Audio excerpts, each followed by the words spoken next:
Valmik कराडचा encounter करण्याची offer होती असा दावा निलंबित पीएसआय रणजित कासले यांनी केला।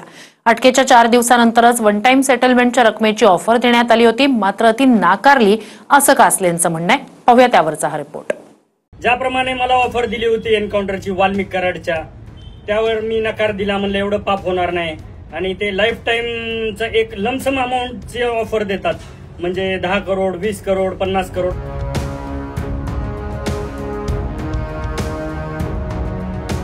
बीडचे निलंबित पीएसआय रणजित कासले यांनी स्फोटक दावा करून खळबळ उडवली। सरपंच संतोष देशमुख हत्या प्रकरणातील मास्टरमाइंड वाल्मिक कराडच्या एन्काउंटरची ऑफर आली होती, मात्र आपण ती नाकारली असा दावा निलंबित पीएसआय कासलेंनी केला। टीम पाठवतात, तशी एक टीम आलेली बीड जिल्ह्यामध्ये। मी सायबरला होतो त्यावेळेस, त्यामध्ये 2 IPS आणि 1 IAS आणि अजून एक उच्च दर्जाचा अधिकारी असे लोक आलेले बीडला, आणि त्यांनी मला सांगितलेलं की एक जी काही तुमचा पेमेंट किंवा लाईफ टाइम तुमचं जे काही लमसम अमाऊंट होत असेल त्याच्या 100 पट 200 पट तुम्ही एक लमसम अमाऊंट सांगा, तेवढी तुम्हाला देतो आणि तुम्ही हे काम करा। त्यानंतर मी त्यांना म्हणले की न्यायदेवता जी शिक्षा देईल त्याला मी मान्य आहे, किंवा जनता ही मान्य आहे, मी एवढं मोठं पाप करणार नाही। आणि तशी मी स्टेशन डायरीला, पोलीस स्टेशन डायरीला एंट्री करून ठेवलेली आहे, ती कुठेच कधीच मिटू शकत नाही पोलीस स्टेशन डायरीची एंट्री।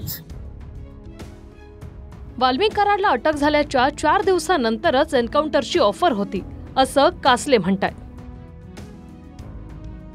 जेव्हा वाल्मिक कराडला अटक करण्यात आली त्याच्या एक 4 दिवसानंतरच मला ही ऑफर आलेली, आणि हे लोक येऊन ऑफर देतात। रणजित कासले हे बीडच्या सायबर विभागात पीएसआय होते, पण कासले विचित्र आणि विक्षिप्त माणूस आहे। सायबरच्या अधिकाऱ्याला एन्काउंटर करायला कोण सांगणार अशी टीका दमान यांनी केली। अतिशय विचित्र आणि विक्षिप्त असा हा माणूस आहे। त्याचे आधीचे व्हिडिओज अतिशय मध्यधुंद अवस्थेतले देखील बघितले, आणि मला तर प्रश्न पडतो की मग अधिकारी असताना ही माणसं काय करत होती? जर तुम्हाला एवढं छानपण होतं तर तुम्ही अधिकारी असताना काहीच कारवाई का नाही केली?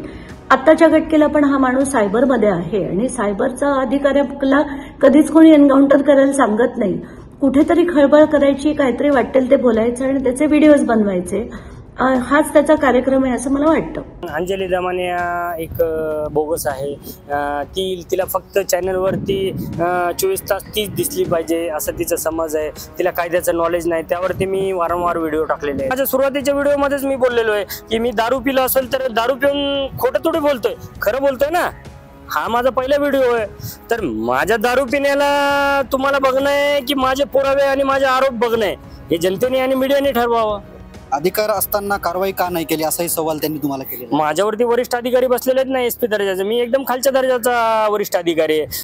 त्या ठिकाणी त्या जिल्ह्यामध्ये कोणामध्ये गट्स आहेत, कोणामध्ये दम आहे हे अगोदर बघितलं जातं, आणि त्याला नेमणूक केली जाते। अक्षय शिंदेच्या वेळेस सुद्धा कुठले अधिकारी आले आणि कुठले कर्मचारी घेतले ते तुम्ही बघा ना, कोणालाही त्यामध्ये घेत नाहीत एन्काउंटर मध्ये। ज्याचा दम आहे आणि जो ती अमाऊंट स्वीकारलाय, जो मॅनेज झाला, त्यालाच ती ऑफर दिली जाते।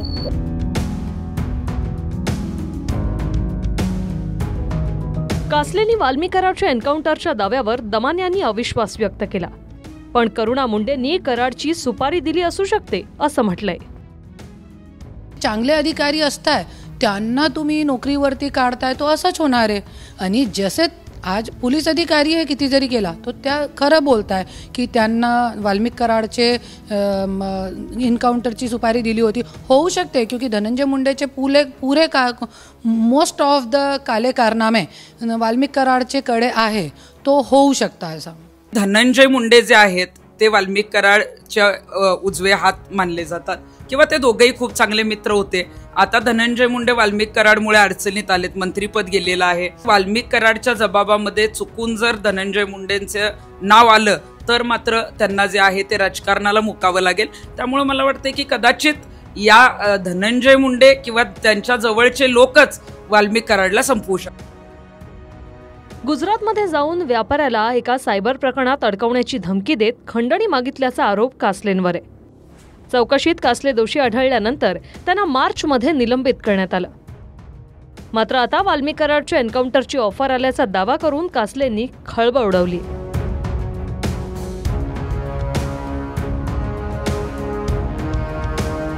हिंगोलीहून रमेश चेंडकेसह ब्युरो रिपोर्ट TV9 मराठी।